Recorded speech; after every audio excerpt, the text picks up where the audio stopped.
Thanks very much, Nicole. I hope you weren't overstating my my prowess there, but thank you very much. So, I'm going to talk to you today about the equestrian monuments of John Henry Foley. As you've heard, I'm actually going to focus on the Outram and Gough monuments. And indeed, the accolades, as you can see there, given to these works by John Henry Foley must place them among the great achievements of 19th century sculpture, as we've been hearing the great esteem that Foley was held in, obviously as a sculptor, but particularly as an equestrian sculptor. But today, I'd like to share my thoughts and insights with you on how Foley brought this equestrian genre to such great heights. And just to reference there, the full title of my talk is A Rider's Perspective. So the perspective that I'll give you today is a personal one, being that of an erstwhile art historian. So I think I should own that up. I was lucky enough to be taught by Paul, and I've taught alongside her in UCD quite some time ago. So it's lovely to be asked here today, because it allows me to bring together that part of my past with the deep love that I have of horses and equestrianism. So I really appreciate that opportunity to bring these two dimensions together today. So I suppose what fascinates me about these works by Foley is how he responds to the movement and grandeur of these animals. And I think the previous speaker gave a great sense of that as well. But also to that relationship between the horse and rider is something I'd like to explore. And I think in being able to convey that, the grandeur of these animals, the whole relationship between the horse and rider, Foley was working, as we can see, in a very complex realm of historical symbolism, the technicalities of engineering and equine anatomy, but also artistic expression and creative license. And I think it's important to remember, we've already been talking about capturing the horse's movement and the reality of that. I think we need to remember that until the advent of the train, the fastest people could go was the speed of a galloping horse. And the nearest they could come to flight was that moment of suspension in a horse's canter. So the subject of the horse, particularly on this monumental scale, offered the artist a way of expressing something that was somehow beyond the physical limitations of the human. And I think this is why equestrian art can be such a very particular intersection between realism and the ideal, and even the sublime. And hopefully I can give you some insights into how Foley walked that tightrope. So, now you might think, what's this about?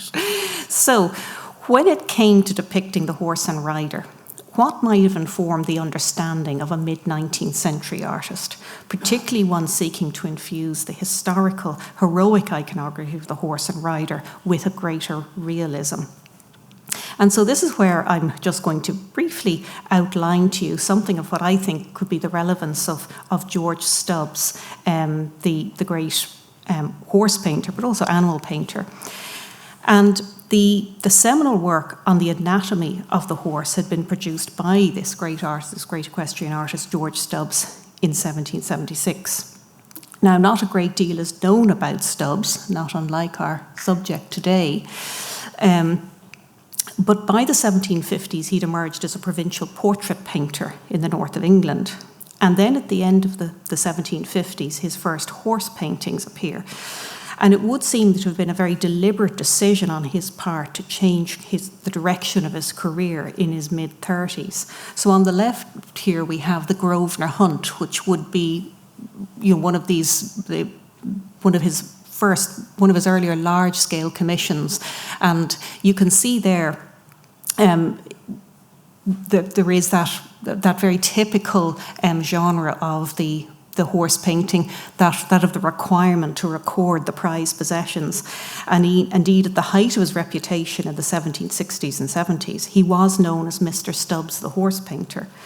But this was not a term of respect, and it was one that he sought to distance himself from, it being a term to describe a document for prized possessions, as we see here, rather than necessarily a creative practice with a worthy intellectual underpinning. So I think these two works show something of that that ambition that he had to raise that documentary genre here with the way he exploits the dramatic possibilities of the chase and the moment of the hounds going in for the kill, which is rather gory, I know, but you see the way even that device of the horse on the left as it's coming to a sudden halt to give that sense of drama and compression. And here we have a work that you may see in the National Gallery in London, this portrait of the horse Whistle Jacket, which is actually unfinished, but I think it gives you some sense of how he's trying to raise up the genre to convey that greater sense of the grandeur and drama above the mere documentary. So when Stubbs was trying to establish himself, how could he differentiate himself and raise his genre to make this claim to artistic value? How could he equip himself to outdo his competitors in how accurately he could depict a horse, but also go beyond that to claim the subject as an intellectually credible endeavour? And it was the field of equine anatomy that was the niche in the market that he identified. What we're actually looking at here is the previous seminal work on equine anatomy by Carlo Rowini, published in 1598. So at this stage, that was about 200 years old. So this was the niche in the market, as I say, that Stubbs seems to have identified. And of course, we must remember that at the time, this is an area of growing scientific interest, which we also see reflected in the art of the time, in the works of artists such as Joseph Wright of Derby. So just to give you, this just gives you a taste of the type of plates that Stubbs subsequently produced. Stubbs himself, he was the son of a tanner, so that would have equipped him for what was a really tough undertaking physically to study this. He also had some experience of anatomical study and engraving, but he was working at a time when dissection, even of animals, was still a suspect activity, and he worked in isolation in a remote Yorkshire farmhouse, almost single-handedly, and indeed when he set out with no guarantee of financial success. And the very marked foreshortening of some of the images, which you'll see is particularly evident in the image on the left, which is a preparatory drawing for his works, gives something of the feel of the very cramped conditions that Stubbs was working in, where he faced the risk of infection from carcasses that he had to raise up into lifelike positions on tackle and inject with wax to maintain the lifelike appearance. And it's this lifelike appearance, even of the skeletal versions or indeed the musculature, it's that lifelike appearance. You can see that particularly, I'm sure, in comparison with the older work of Rowini. It's that lifelike appearance that is such a remarkable feature of these works. So when it was finally produced in 1766, almost half of the edition had been already paid for by subscription. And while the main market was horse-owning gentlemen, it was also a tool for artists, and both Gainsborough and Lawrence owned copies. So obviously I can't make a direct connection with Foley, but this is the seminal work that artists could conceivably have turned to, even into the 19th century, when wanting to study equestrian anatomy.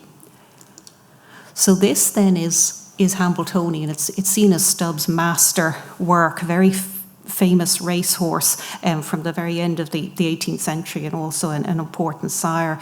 I actually haven't seen this myself. It's in Mount Stewart in County Down, the National Trust. It's a huge work. It's 2 meters by 3.5 meters, and you can see how the horse fills the image. So again, I think you can see something of how he's trying to bring together that the realism with that very convincing depiction, particularly you see in the power of the hind quarters there and the way the hind leg is being lifted. And you can actually see how it's working through the muscles of the hind quarters, creating that sense of the power of this athletic creature. So just looking at this work then of how an understanding of anatomy can allow the artist to, that can be used as an aid for the artist to convey that sense of power and grandeur when using the horse as part of the subject matter in their work. So to take us into Foley's work, the points I'd just like to make here are that accurately depicting the anatomy of the horse was a very significant technical undertaking for an artist, as we've already heard. And the depiction of the horse and the manipulation of its anatomy and movement was alive with cultural, social, and even ethnic significance, as we'll see. So I'd also like to look at the Outram monument. Obviously, as we've heard, there's so many layers to our understanding of this work, and I'm not going to attempt to cover them all here, of course. I'm going to focus on the anatomical and equestrian dimensions. But the effect of this work literally revolves around the power of the horse. It draws on the long iconography, of course, of this idea of the control of the wild animal as a metaphor for military conquest and colonial power. But from the anatomical perspective, there is, of course, a long history of capitalizing on the visual drama of the power of the horse to perform above the ground. Again, as I say, this going beyond the human limitation, and this would be known, and indeed still is, as the airs above the ground. So the kind of manoeuvre we're seeing there in that depiction of Outram actually comes from military manoeuvres, out of which modern day dressage has evolved. And this is, just to give you a sense of that long tradition, this is from that publication by William Cavendish, Duke of Newcastle. This comes from an edition from 1743, which was a really groundbreaking work, in its day on horsemanship, and was apparently supposed to be breaking ground in terms of how humane it was. When I look at the length of the spurs and the whips, I wonder about that, but that was apparently its great distinction in the day. So I suppose the point being that, you know, these movements by the horse and rider had evolved from the field of battle, and particularly in that this work of Outram is still that execution of movement in battle is obviously still a very live issue. But one of the things I'd just like you to notice here, particularly in this right-hand side, is I think that is, while it's such an early work, it does actually convey the sense of how the power for a horse's movement comes from the hind quarters. And that's something I'll come back to as we go. And also, too, I think it's very interesting to take into account the kind of work that we see in the 19th century, the work, for example, of Theodore Géricault, that I'm sure so many of you would already be familiar with, you know, with Foley's goal to capture the movement of the horse and release that whole dramatic potential of that movement, to capture something of that gravity-defying power of the horse in action. And I think here you can see too, rather like with Outram, you have that almost like we talked earlier today about the human subjects there with the contrapposto. You can see that being exploited in the horse as it twists and turns. But it's one thing to do this in 2 dimensions and quite another in 3. Particularly when you're dealing with tons of metal that need to be securely anchored to a pedestal.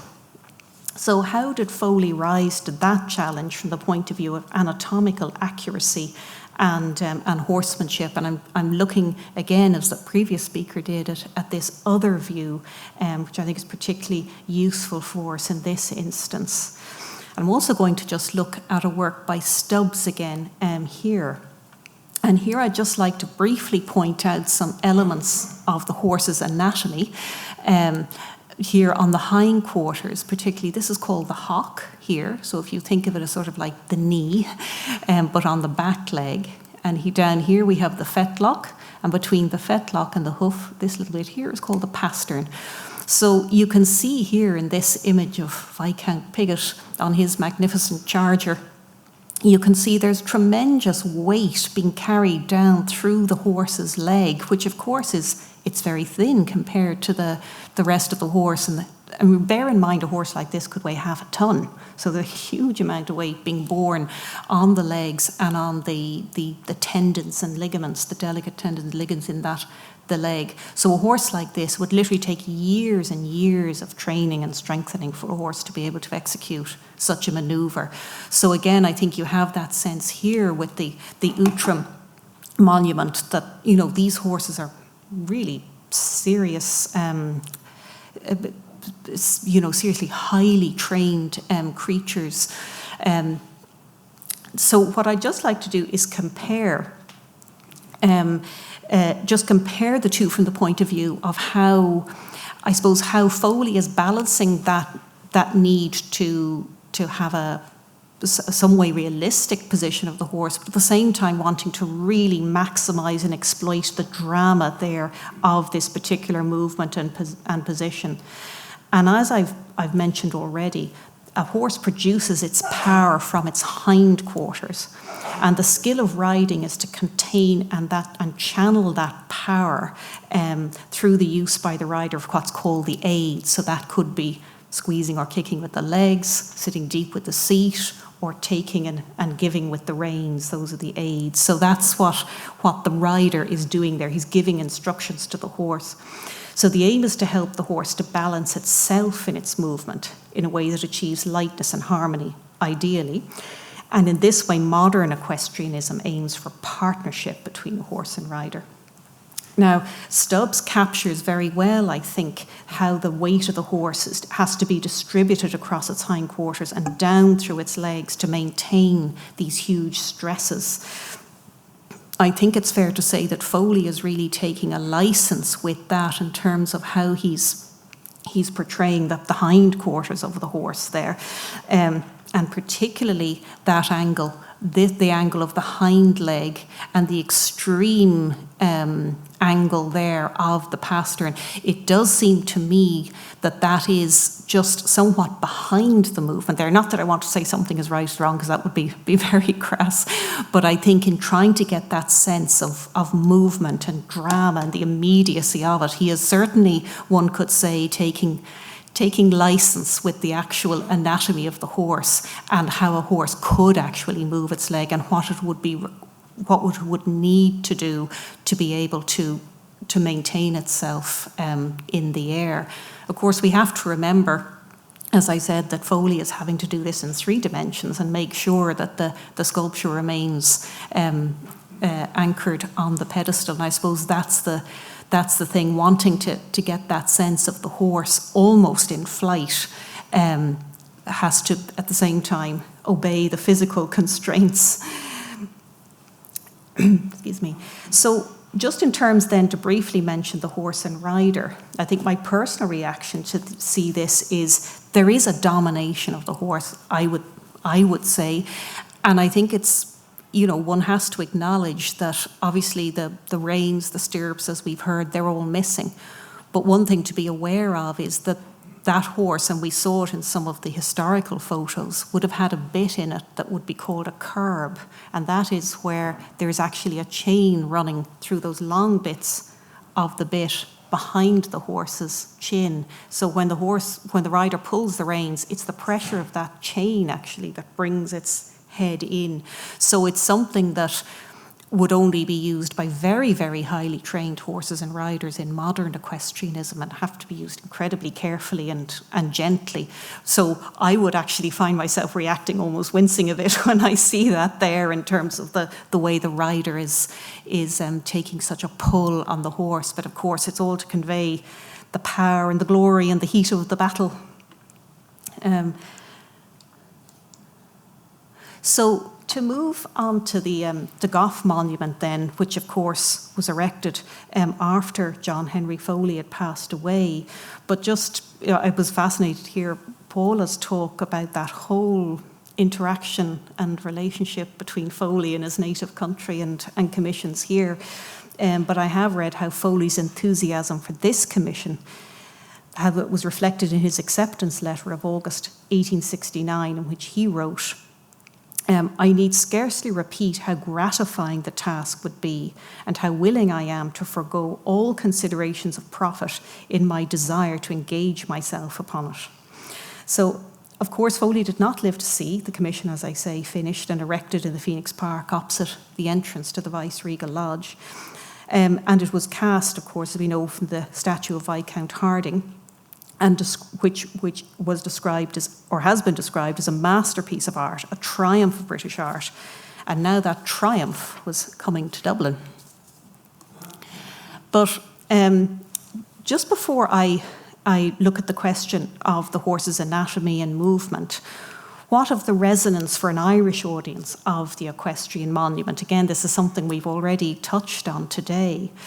Now, we know that following attacks through the 1940s, the Gough Monument was blown from its pedestal in 1957, stored at the Royal Hospital Kilmainham until its sale in 1986. It was then restored and re-erected at Chillingham Castle in Northumberland in 1990, and those are, you'll see image. I think I'll show you images of that now shortly as we move on.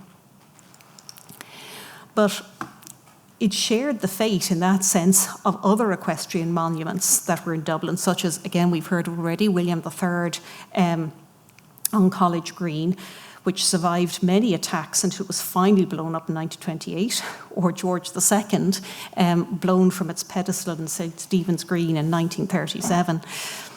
Now, of course, as someone's already mentioned, Irish horses are prized around the world across so many disciplines, and we've a world-leading horse industry.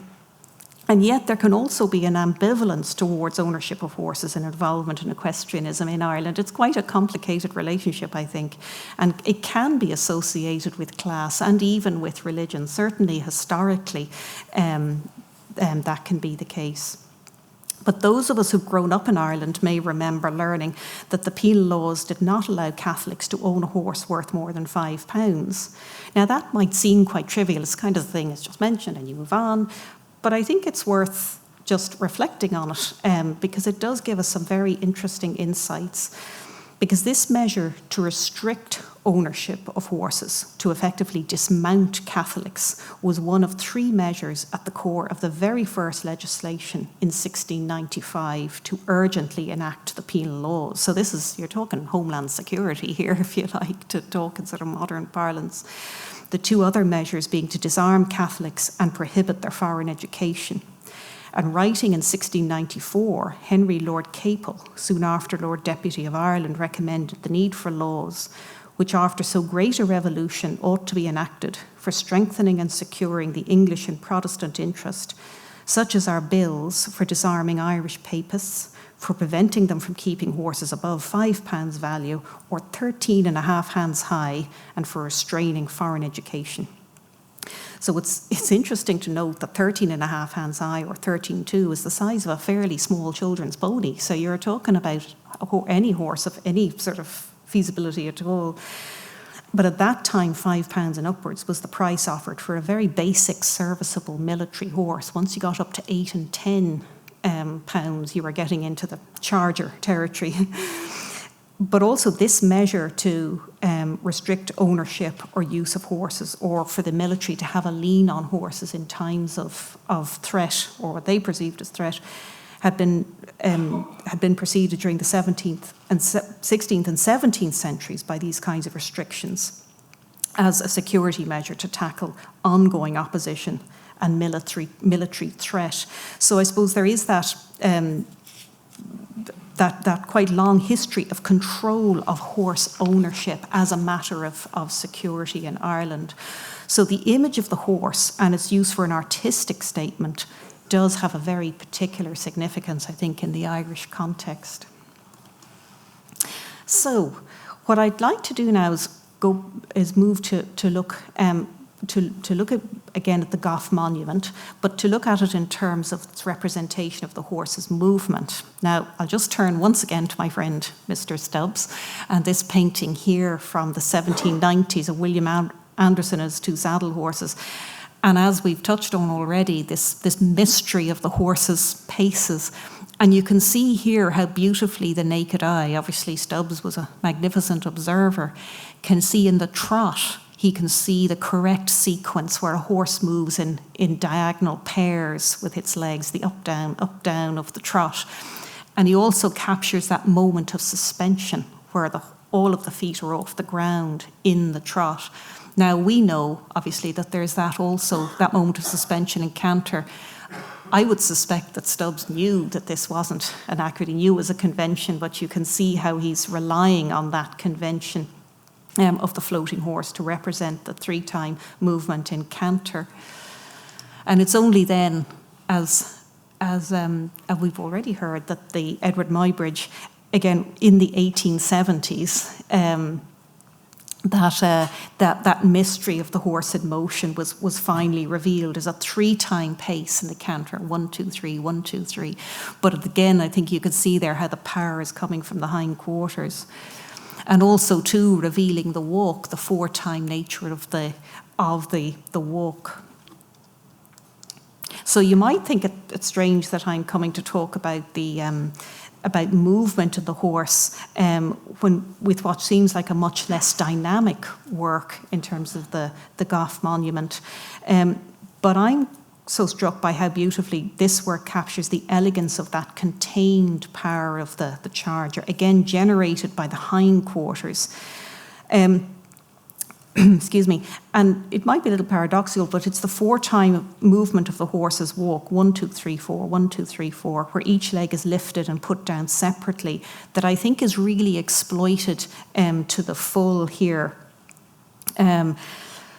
Excuse me, and it's that accentuation of that movement that allows all the 3 legs on the ground, the 3 feet on the ground, I think really accentuates that raised front leg. I think again he is maximising the dramatic impact there of that high step of the horse, but certainly as an Arab stallion he would have that kind of extravagant movement, a very, very different horse compared to the farm horse, the cob that we've just seen in that little video clip of the Muybridge walking horse.